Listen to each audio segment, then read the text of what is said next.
श्रोत्रादीनीन्द्रियाण्यन्ये संयमाग्निषु जुह्वति शब्दादीन् विषयानन्य इंद्रियाग्निषु जुह्वति।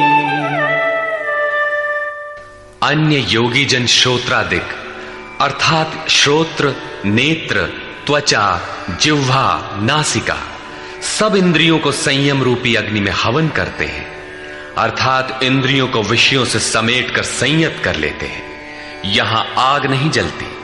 जैसे अग्नि में डालने से हर वस्तु भस्मसात हो जाती है, ठीक इसी प्रकार संयम ही एक अग्नि है जो इंद्रियों के संपूर्ण बहिर्मुखी प्रवाह को दग्ध कर देता है। दूसरे योगी लोग शब्दादिक अर्थात शब्द, स्पर्श, रूप, रस और गंध विषयों को इंद्रिय रूपी अग्नि में हवन कर देते हैं, अर्थात उनका आशय बदलकर साधना परक बना लेते हैं। साधक को संसार में रहकर ही तो भजन करना है। सांसारिक लोगों के भले बुरे शब्द उससे टकराते ही रहते हैं। विषयोत्तेजक ऐसे शब्दों को सुनते ही साधक उनके आशय को योग, वैराग्य सहायक, वैराग्योत्तेजक भावों में बदलकर इंद्रिय रूपी अग्नि में हवन कर देते हैं। जैसे कि एक बार अर्जुन अपने चिंतन में रत था, अकस्मात उसके कर्ण कुहरों में संगीत लहरी झंझना उठी। उसने सिर उठाकर देखा तो उर्वशी खड़ी थी, जो एक वेश्या थी। सभी उसके रूप पर मुग्ध हो झूम रहे थे, किंतु अर्जुन ने उसे स्नेहिल दृष्टि से मातृवत देखा। उस शब्द रूप से मिलने वाले विकार विलीन हो गए, इंद्रियों के अंतराल में ही समाहित हो गए। यहां इंद्रिय ही अग्नि है। अग्नि में डाली हुई वस्तु जैसे भस्मसात हो जाती है, उसी प्रकार आशय बदलकर इष्ट के अनुकूल ढाल लेने पर विषयोत्तेजक रूप, रस, गंध, स्पर्श और शब्द भी भस्म हो जाते हैं। साधक पर कुप्रभाव नहीं डाल पाते। साधक इन शब्दादिकों में रुचि नहीं लेता, इन्हें ग्रहण नहीं करता। इन श्लोकों में अपरे, अन्य शब्द एक ही साधक की ऊंची नीची अवस्थाएं हैं।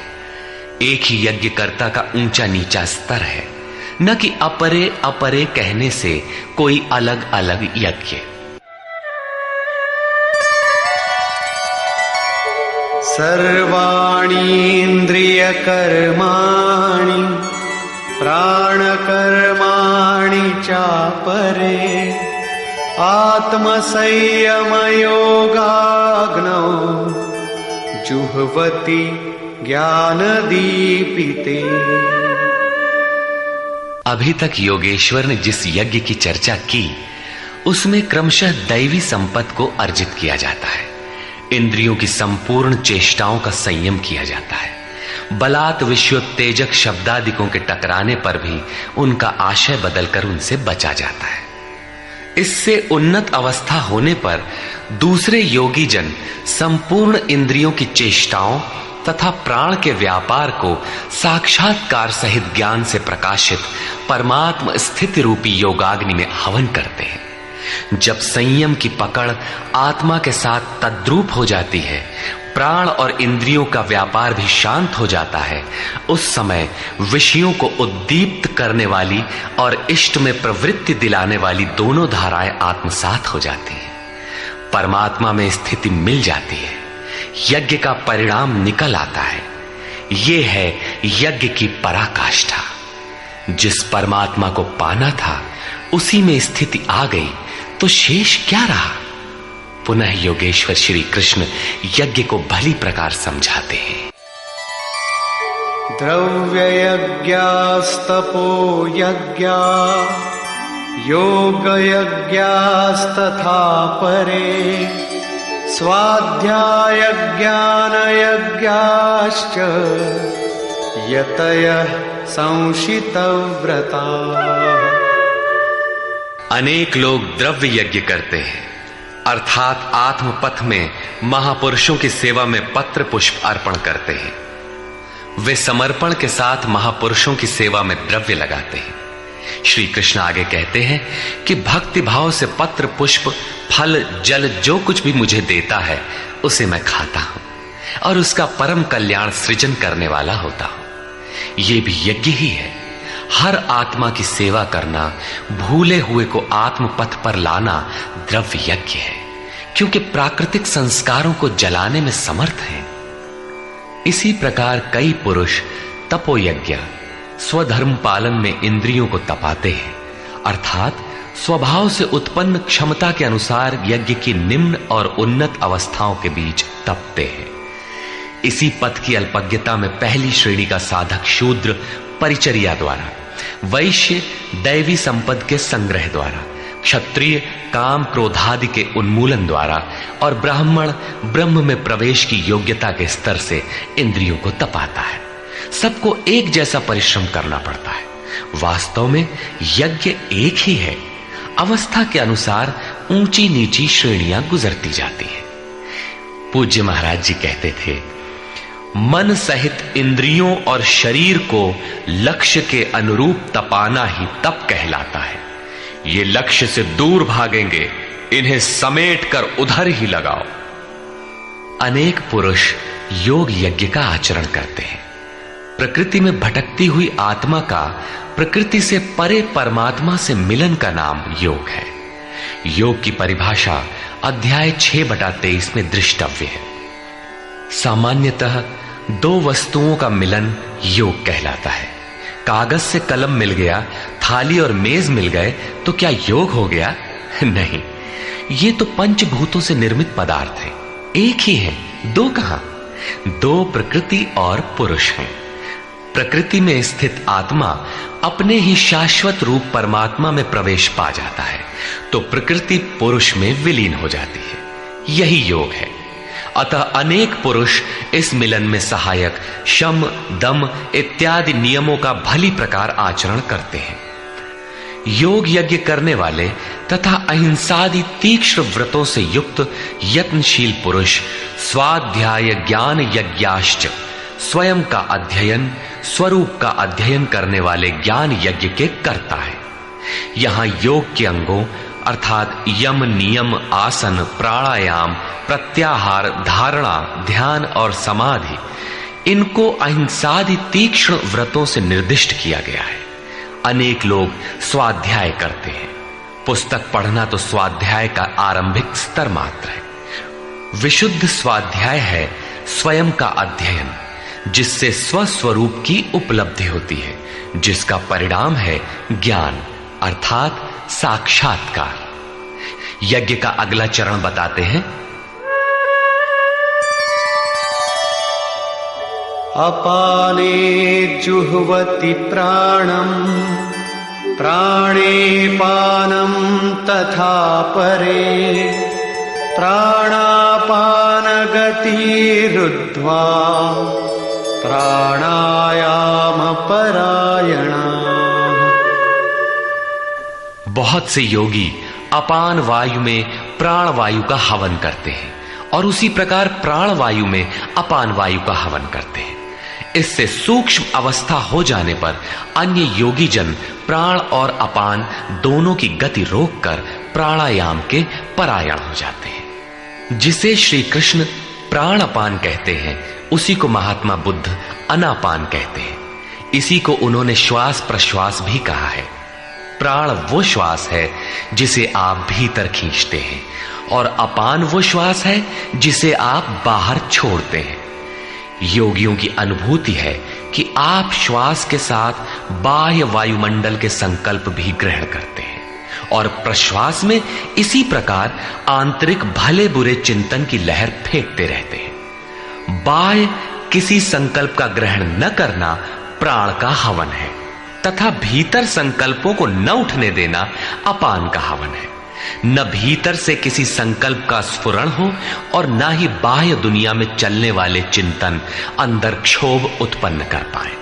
इस प्रकार प्राण और अपान दोनों की गति सम हो जाने पर प्राणों का याम अर्थात निरोध हो जाता है। यही प्राणायाम है। ये मन की विजितावस्था है। प्राणों का रुकना और मन का रुकना एक ही बात है। प्रत्येक महापुरुष ने इस प्रकरण को लिया है। वेदों में इसका उल्लेख है, चत्वारि वाक पारमिता पदानि।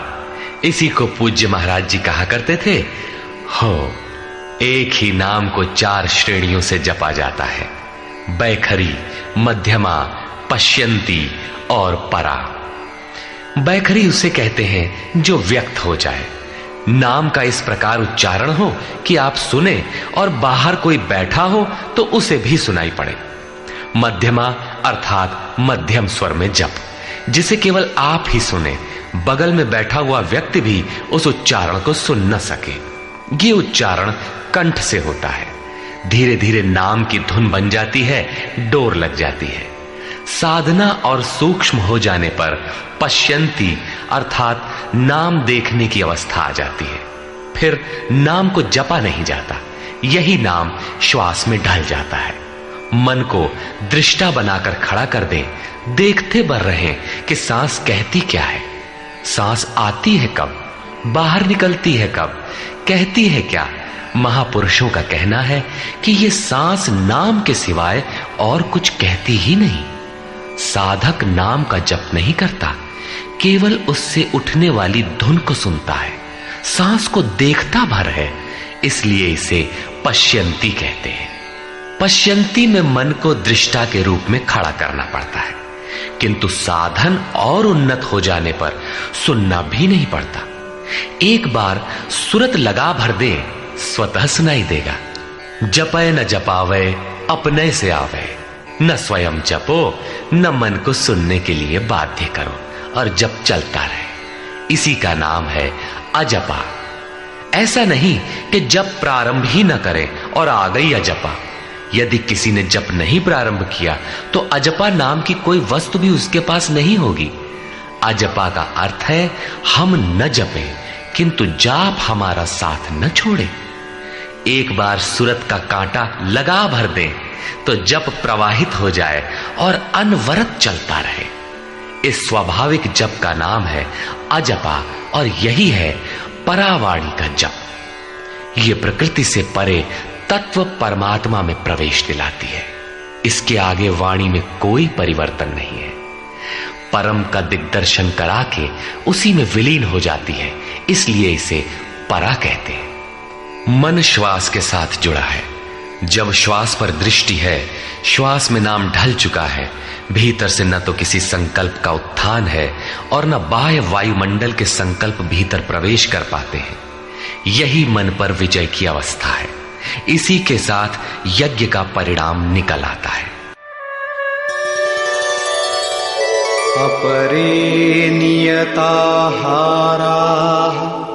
प्राणान् प्राणेषु जुह्वति सर्वेप्येते यज्ञविदो यज्ञक्षपितकल्मषाः। दूसरे नियमित आहार करने वाले प्राण को प्राणों में ही हवन करते हैं। पूज्य महाराज जी कहा करते थे कि योगी का आहार दृढ़, आसन दृढ़ और निद्रा दृढ़ होनी चाहिए। आहार विहार पर नियंत्रण बहुत आवश्यक है। ऐसे अनेक योगी प्राण को प्राण में ही हवन कर देते हैं, अर्थात श्वास लेने पर ही ध्यान केंद्रित रखते हैं, प्रश्वास पर ध्यान नहीं देते। सांस आई तो सुना ओम, पुनः सांस आई तो ओम सुनते रहें। इस प्रकार यज्ञों द्वारा नष्ट पाप वाले ये सभी पुरुष यज्ञ के जानकार हैं। इन निर्दिष्ट विधियों में से यदि कहीं से भी करते हैं तो वे सभी यज्ञ के ज्ञाता हैं। अब यज्ञ का परिणाम बताते हैं।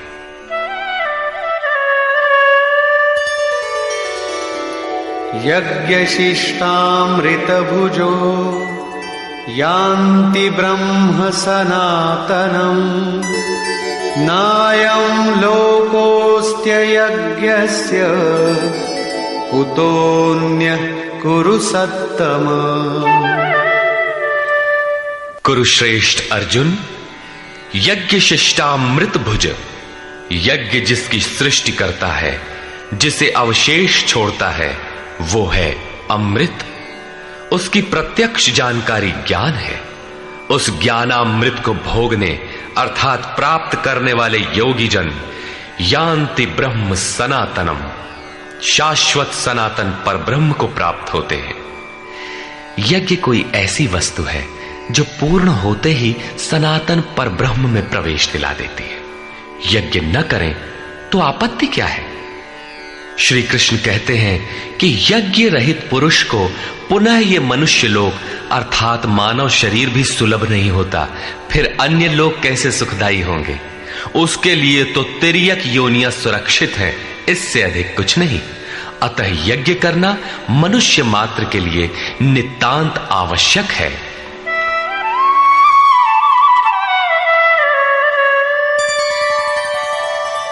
एवं बहुविधा यज्ञा वितता ब्रह्मणो मुखे कर्मजान् विद्धितान् सर्वान् एवं ज्ञात्वा विमोक्ष्यसे।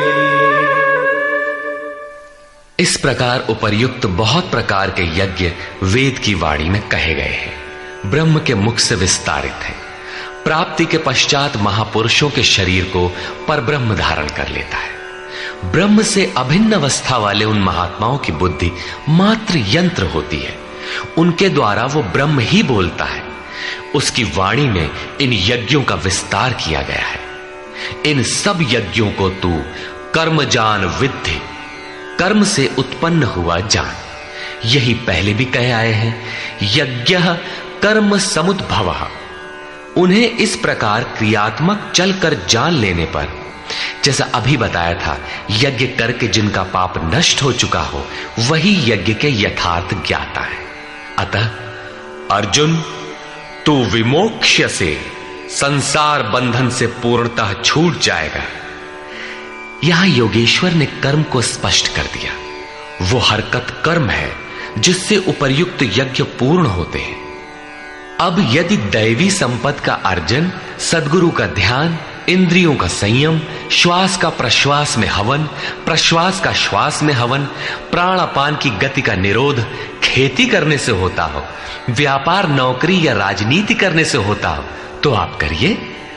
यज्ञ तो ऐसी क्रिया है जो पूर्ण होते ही तत्क्षण परब्रह्म में प्रवेश दिला देती है। बाह्य किसी भी कार्य से आप तत्क्षण ब्रह्म में प्रवेश पा जाते हो तो कीजिए। वस्तुतः ये सब के सब यज्ञ चिंतन की अंतः क्रियाएं हैं, आराधना का चित्रण है जिससे आराध्य देव विदित होता है। यज्ञ उस आराध्य तक की दूरी तय करने की निर्धारित प्रक्रिया विशेष है।